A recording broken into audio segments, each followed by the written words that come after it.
Hey everyone, my name is Pixelicious, and today we're going to be going through the Poppy Playtime Chapter 3 teaser trailer, as well as theorizing and breaking down all the little details. I'm going to go ahead and start off with a recap of the trailer, and then we will get into the theories. If you want to skip the recap and jump right into the theories portion, go ahead and jump to this timestamp right here.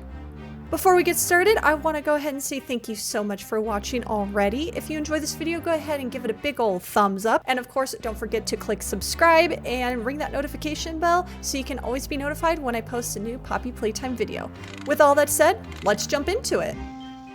The trailer starts off with a flash of a few frames, showing us a black and white image of the gas mask, similar to the image we discovered in the restoration VHS tape using a spectrogram. We cut to a fire in the train tunnels where the train has been derailed. We then come to a door in the train tunnel that leads us directly to the playcare as the fire crackles behind us. We are in a room with chairs and tables looking down a lit hallway with claw marks on the wood floors. Next, we are shown a bloody, headless Huggy and a headless plushie above him, along with more claw marks. We see burnt up drawings and portraits of children on the walls over the claws and the phone from Project Playtime's office on the floor. We then see more portraits and writings on the wall. A shadow moves in the doorway. More writings and drawings are on the walls. Purple scribbles seem to be in common with these drawings, representing the Chapter 3 antagonist. A circle of lit candles are placed around more claw marks and a drawing on the floor. We also see a Huggy's head has been skewered onto a spike. A silhouette of an amalgamation of toys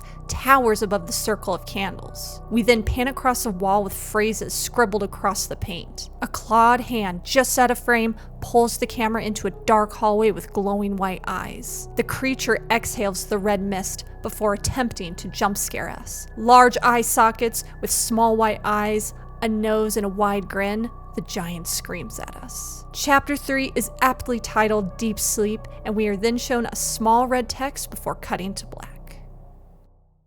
The first thing we're going to cover is the writings on the walls, as they tell us a lot about what's happening within the playcare and amongst the toys. The first writing we see on the wall is etched into the wallpaper above two portraits of children. "The original saved me.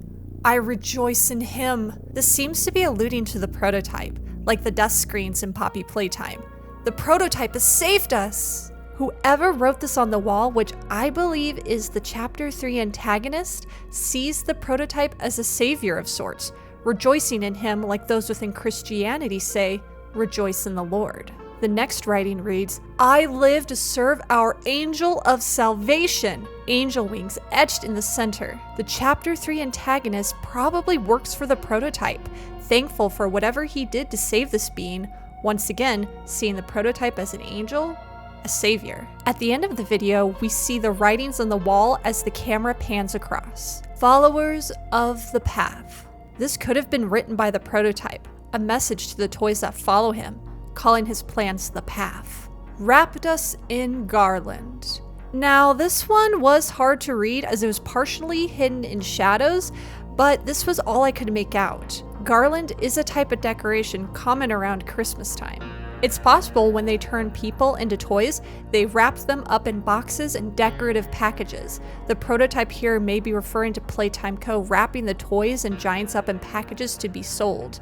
The packages here being called garland. "My somniferous flock." The word somniferous here being an adjective meaning tending to induce sleep. Flock is usually used when a shepherd talks about their sheep. Jesus Christ in Christianity is referred to as the Good Shepherd, as well as God is referred to as a shepherd, and those who follow him are his flock.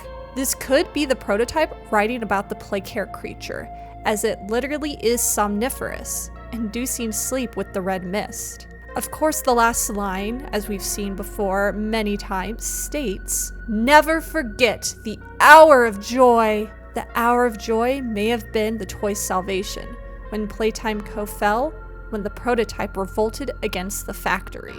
To sum up here, my cult theory was actually not too far off, but I think I was wrong about the employees being the cult. The cult is within the toys, celebrating the prototype as it saved them ending the horrendous experiments, freeing the toys from their tormentors. The Chapter 3 toy personally feeling saved and becoming an obsessed follower, possibly being a preacher for the prototype, spreading the word of his salvation, recruiting more toys to join them in their worship.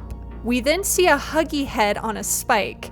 It's possible that this is the Chapter 1 Huggy, and when he fell down, somehow ended up in the Playcare. Being seen as a threat with his animalistic personality, the purple creature attacked him, finally killing Huggy and placing his head on a spike as a warning to any toys that try to come in and harm those within the Playcare. Throughout the trailer, we also see other cult-like symbolism with lit candles on the floor and a drawing with the claw marks etched into the floorboards, like a summoning circle. We also see another perspective of these candles on the floor and a silhouette. At first, one might think that this was the prototype, but I'm not so sure, and I think I kind of disagree with that. This looks to be an altar or effigy of sorts, or maybe even a new toy the prototype is creating. Here we can see the head of both Mommy Longlegs and the head of the Huggy Wuggy we saw earlier in the trailer. There seems to be other toy parts here, such as more arms and hands, a boxing glove, and rods. This amalgamation of toys surrounded by candles shows that this is definitely something that is worshipped and protected,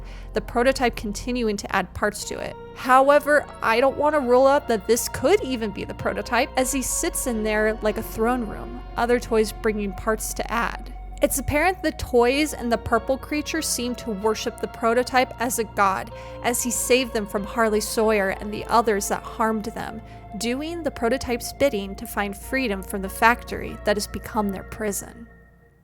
Next, I want to cover the photographs and the drawings we see taped onto the walls throughout the trailer. I think these are very telling, letting us know what is happening with the children and their relationship with the Chapter 3 antagonist. First thing I want to note here is that it seems these images were put up after the claw marks were made on the walls.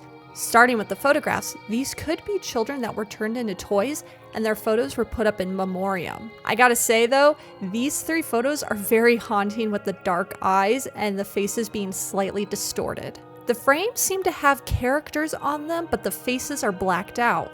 I believe that these are the plushies we saw in the Playcare poster in Project Playtime. In one picture frame, we can clearly see this is one of the plushies, the unicorn specifically, from that poster. There also seems to be other ones like a green rabbit that is below the unicorn.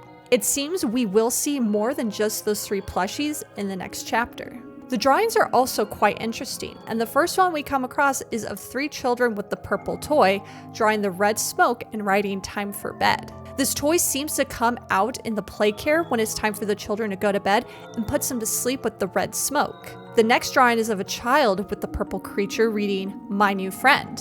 It seems one of the children sees the sleepy time monster as a friend and may not fear him like the others do. Another child has drawn herself crying, writing "just like mommy and daddy before they left me." Seeing as the purple monster puts children to sleep with the red gas, and young children don't really understand the concept of death, this drawing possibly may be referring to this child thinking her parents were asleep when in fact they died, and she went to live in the Playcare as an orphan, believing her parents left her. The final scribble shows a child with the purple creature saying he gives them nightmares. This creature does have a terrifying face, as we are shown at the end of the trailer. Along with the sleep gas, this may have traumatized this child, giving him nightmares as he falls asleep looking at the face of the purple nightmare toy. Last, I want to touch a little bit on the ARG that started with this trailer and the hints that we've gotten and where it's going. Starting at the beginning of the video, the frame with the gas mask has letters hidden in it. The letters, when read following the hidden line, spell out Spectrumus. Spectrumetus?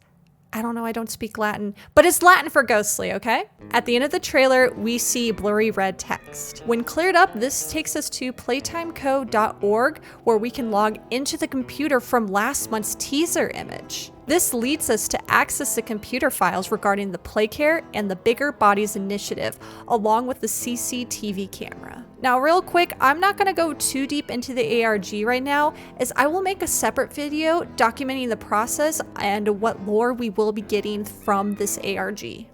It seems Chapter 3 isn't due out until winter of this year, which at earliest would probably be late November and the latest sometime in December. I know it's a long ways off, but we do have the ARG to keep us entertained in the meantime, which will give us more lore and stories, information about what's going on within Playtime Co, and possibly show off what we can expect in Chapter 3.